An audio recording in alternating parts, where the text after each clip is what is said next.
ಸಮಲತಾ ಬಗ್ಗೆ ಸಚಿವ ರೇವಣ್ಣ ಹಗೂರ ಮಾತು ವಿಚಾರಕ್ಕೆ ಸಂಬಂಧಪಟ್ಟಂತೆ ಎಚ್.ಡಿ. ರೇವಣ್ಣ ಪರವಾಗಿ ಇವತ್ತು ಸಿಎಂ ಕುಮಾರಸ್ವಾಮಿ ಅವರು ಕ್ಷಮೆ ಯಾಚಿಸಿದ್ದಾರೆ. ಯಾರಿಗಾದ್ರೂ ನೋವಾಗಿದ್ರೆ ನಾನು ಕ್ಷಮೆ ಕೋರುತ್ತೇನೆ.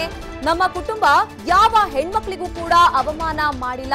ಬೆಂಗಳೂರಿನಲ್ಲಿ ಸಿಎಂ ಕುಮಾರಸ್ವಾಮಿ ಇವತ್ತು ಹೇಳಿಕೆಯನ್ನ ಕೊಟ್ಟಿದ್ದಾರೆ.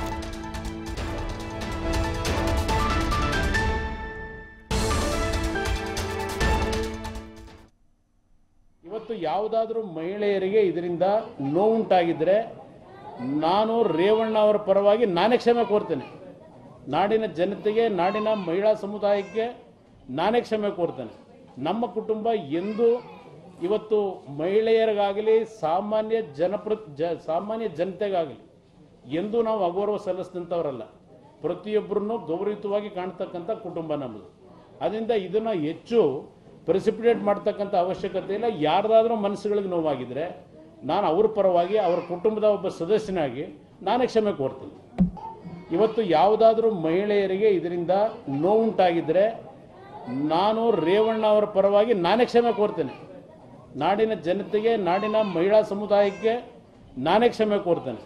ನಮ್ಮ ಕುಟುಂಬ ಎಂದು ಇವತ್ತು ಮಹಿಳೆಯರಿಗಾಗಲಿ ಸಾಮಾನ್ಯ ಜನತೆಗಾಗಲಿ ಎಂದೂ ನಾವು ಅಗೌರವ ಸಲ್ಲಿಸಿದಂಥವರಲ್ಲ. ಪ್ರತಿಯೊಬ್ಬರನ್ನು ಗೌರವಯುತವಾಗಿ ಕಾಣ್ತಕ್ಕಂಥ ಕುಟುಂಬ ನಮ್ಮದು. ಅದರಿಂದ ಇದನ್ನು ಹೆಚ್ಚು ಪ್ರೆಸಿಪಿಟೇಟ್ ಮಾಡ್ತಕ್ಕಂಥ ಅವಶ್ಯಕತೆ ಇಲ್ಲ. ಯಾರ್ದಾದ್ರೂ ಮನಸ್ಸುಗಳಿಗೆ ನೋವಾಗಿದ್ದರೆ ನಾನು ಅವ್ರ ಪರವಾಗಿ, ಅವರ ಕುಟುಂಬದ ಒಬ್ಬ ಸದಸ್ಯನಾಗಿ ನಾನೇ ಕ್ಷಮೆ ಕೋರ್ತೀನಿ. ಇವತ್ತು ಯಾವುದಾದ್ರೂ ಮಹಿಳೆಯರಿಗೆ ಇದರಿಂದ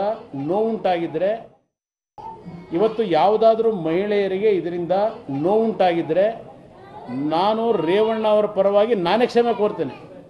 ನಾಡಿನ ಜನತೆಗೆ, ನಾಡಿನ ಮಹಿಳಾ ಸಮುದಾಯಕ್ಕೆ ನಾನೇ ಕ್ಷಮೆ ಕೋರ್ತೇನೆ. ನಮ್ಮ ಕುಟುಂಬ ಎಂದು ಇವತ್ತು ಮಹಿಳೆಯರಿಗಾಗಲಿ ಸಾಮಾನ್ಯ ಜನತೆಗಾಗಲಿ ಎಂದೂ ನಾವು ಅಗೌರವ ಸಲ್ಲಿಸಿದಂಥವರಲ್ಲ. ಪ್ರತಿಯೊಬ್ಬರನ್ನು ಗೌರವಯುತವಾಗಿ ಕಾಣ್ತಕ್ಕಂಥ ಕುಟುಂಬ ನಮ್ಮದು. ಅದರಿಂದ ಇದನ್ನು ಹೆಚ್ಚು ಪ್ರೆಸಿಪಿಟೇಟ್ ಮಾಡ್ತಕ್ಕಂಥ ಅವಶ್ಯಕತೆ ಇಲ್ಲ. ಯಾರ್ದಾದ್ರೂ ಮನಸ್ಸುಗಳಿಗೆ ನೋವಾಗಿದ್ದರೆ ನಾನು ಅವ್ರ ಪರವಾಗಿ, ಅವರ ಕುಟುಂಬದ ಒಬ್ಬ ಸದಸ್ಯನಾಗಿ ನಾನೇ ಕ್ಷಮೆ ಕೋರ್ತೀನಿ.